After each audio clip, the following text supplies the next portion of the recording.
Hi, could you tell us who you are and who you represent here today? Yes, I'm Kyle Delisle. I'm the CEO of the Ganawanga Economic Development Commission. Kyle, how do you see Indigenous trade playing a role for your business for the next 10 years? Well, specifically, do you mean my business or my organization or the community or? Let's talk about the organization. Well, for my organization, is we're already involved with IITIO,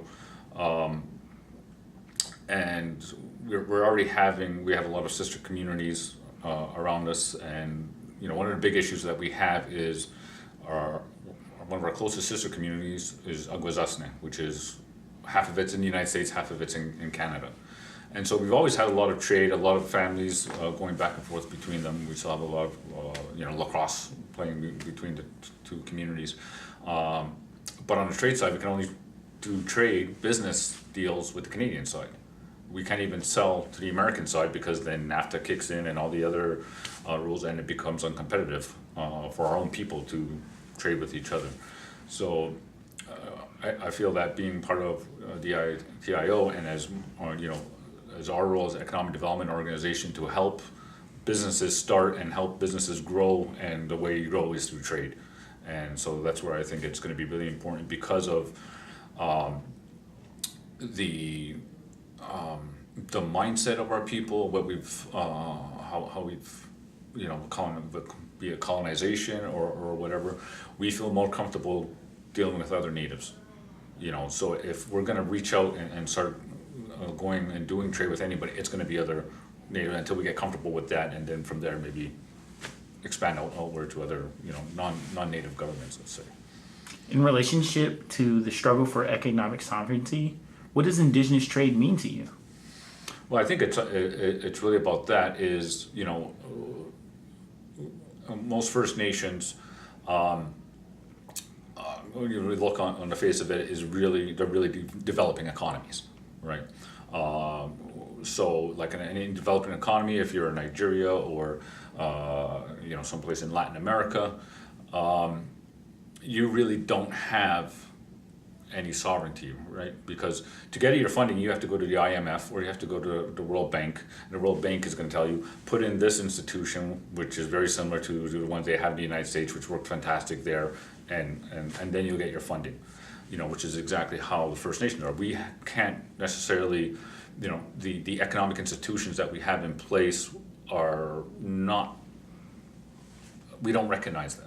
Right, that they're not, even the governments, like the Band Council, is not a representative of our culture.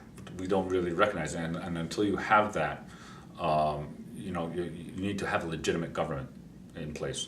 And then once you have the legitimate government, then you can do economic development and you can have the trade.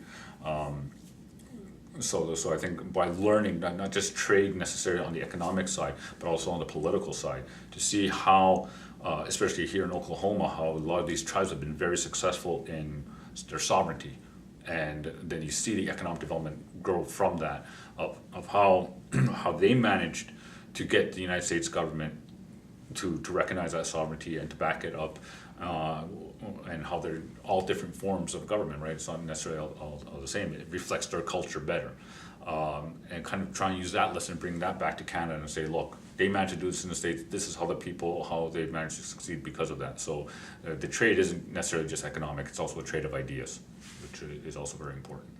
Any comments about your experience at the conference?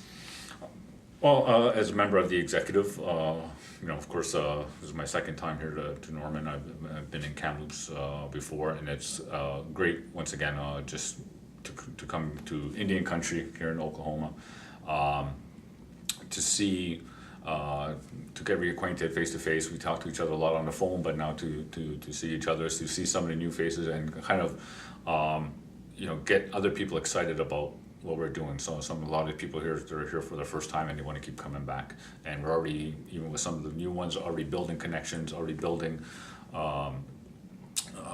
it all stemmed, like I said, with the meetings, and then what we've managed to do with the NAFTA and getting the Indigenous chapter, and now we're trying to get other things moving along here, like with I'm in discussion, going to be in discussions within the next week or two with Scott from the Choctaws on how Ganawage, well, I can buy some of his pecans, I can sell them in Ganawage. We're looking at expanding our poker palace, our poker house into